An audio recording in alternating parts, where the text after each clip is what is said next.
এআইকে কিভাবে বিভিন্ন রকম পরিষেবা পেতে কাজে লাগানো যায় সেই নিয়ে গবেষণা চলছে বিশ্বজুড়ে।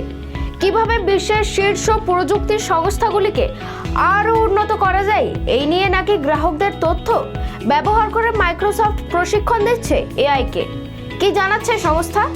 নমস্কার, দেখছেন খবর বাংলা, সঙ্গে রয়েছে আমি শ্রুতি। বিজ্ঞান ও প্রযুক্তির খবর নিয়ে এমনিতেই এআইকে নিয়ে জল্পনার শেষ নেই, আর তার মধ্যে সংবাদ সংস্থা রয়টার্সের দাবি গ্রাহকদের তথ্য দিয়েই নাকি এআইকে প্রশিক্ষণ দিচ্ছে মাইক্রোসফট। আর সেই বিতর্ক নিয়েই মুখ খুলল সংস্থা। মাইক্রোসফট সংস্থা জানিয়েছে তারা ইউজারদের কোনো তথ্যই ব্যবহার করছেন না, বরং তারা অন্য কোনো প্রযুক্তি ব্যবহার করছে।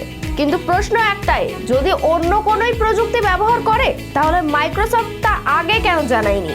মাইক্রোসফট 365 অ্যাপ্লিকেশন, যার অন্তর্ভুক্ত ওয়ার্ড ও এক্সেল, সেই তথ্য ব্যবহার করা হচ্ছে এআই মডেলকে শিক্ষিত করতে। অভিযোগ এমনই। সম্প্রতি সোশ্যাল মিডিয়া ইউজাররা উদ্বেগ প্রকাশ করেছেন সংস্থার কানেক্টেড এক্সপিরিয়েন্স ফিচারটি নিয়ে। দাবি সম্ভবত ব্যক্তিগত তথ্য ব্যবহার করা হচ্ছে এআই মডেলকে প্রশিক্ষিত করতে।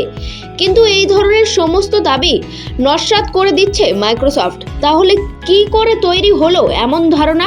মনে করা হচ্ছে এই ভুল বোঝাবুঝির সৃষ্টি হয়েছে কানেক্টেড এক্সপিরিয়েন্স ফিচারটি নিয়েই। কিন্তু এই ফিচার ইউজারদের তথ্য নিচ্ছে না, বরং অনলাইন ইমেজ সার্চ অথবা ইন্টারনেটে লভ্য তথ্যই তারা কাজে লাগাচ্ছে বলে দাবি।